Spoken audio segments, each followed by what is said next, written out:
Hey guys, it's Sam, and this is part 3 of my LGBTQ plus characters series. This is sort of a book chat series, but from now on it's probably just going to be a list. In the first 2 videos, which I will link down below, I talked a little bit about the importance of LGBTQ plus representation in books, and I said a lot of the same things that I would say again today. Nothing about that has changed for me, obviously. And I also talked about labels with LGBTQ plus characters in books, because a lot of times we don't get explicit canon labels for a lot of characters.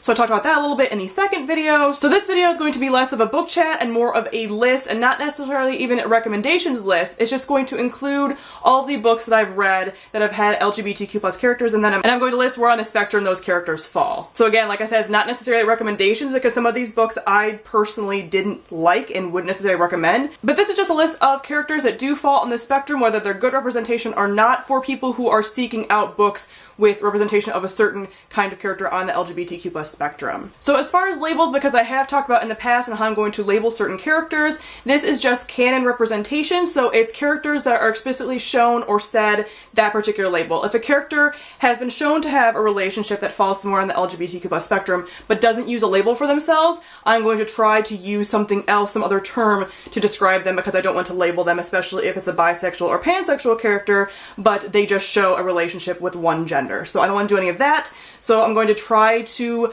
label but not label as best as I can, because obviously I don't want to mislabel characters in any way. So that will kind of show you the kind of representation that there is. Again, I've done 2 other videos on this topic with lists like this, which I'll link those down below, and if you have any other recommendations for me, please do list them, but I do ask that if you're recommending books for me specifically, to go and watch those videos first, because I don't want you to waste writing your comment for a book that I've already read and already know about, I've already talked about. So definitely go and check those out if you want to leave me a recommendation, and if you have and I haven't read it or mentioned it or anything, doesn't mean I don't know about it, might be on my TBR, but please do link it down below just so I can check stuff out, so everyone else has a resource down below in the comments as well. First is Odyssey, which is a graphic novel by Matt Fraction and Christian Ward. This is not a favorite of mine just because of the art style, but this is a gender-swapped Odyssey retelling in space, and in this series there's a lot being played around with gender. There's a lot of gender-fluid characters and female-female relationships. Next is Fans of the Impossible Life by Kate Skelsa. This book includes 2 male characters who either fall on the bisexual or gay spectrum.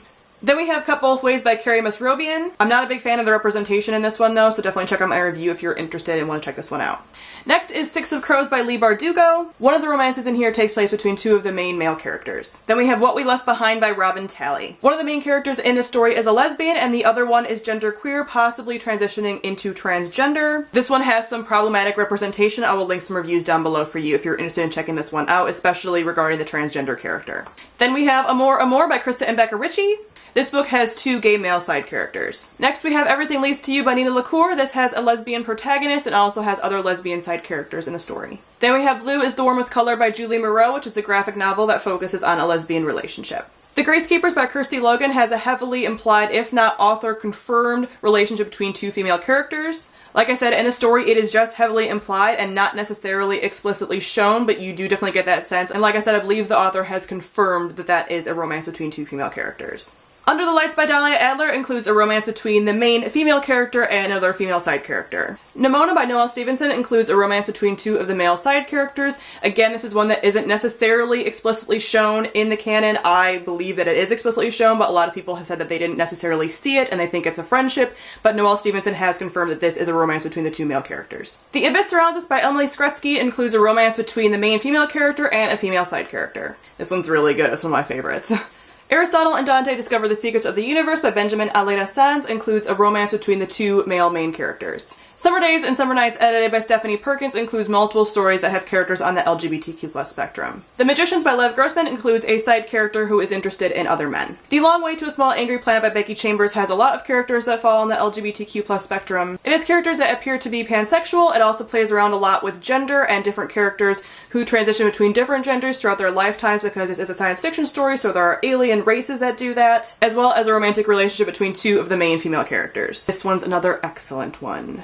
Then we have Captive Prince by C.S. Picot, which takes place in a homonormative society, and the main character appears to be bisexual. And lastly, we have I'll Give You the Sun by Jandy Nelson, in which one of the main characters is a gay man. So that is it for the list of today. As I said, this is a continuing series, so there will be more videos for this over time as more books accumulate. Also, definitely go and check out the first 2 videos that we linked down below, and give me any recommendations that you don't think I have read if you've watched those 2 videos and everything. And give recommendations to people in the comments. If any of you have questions for books and characters that you would like to see, leave them down below, and everyone else go and answer for good representation for those characters, and just let it be a resource down in the comments for everybody. So thank you all for watching, and I'll see all of you guys soon. Bye!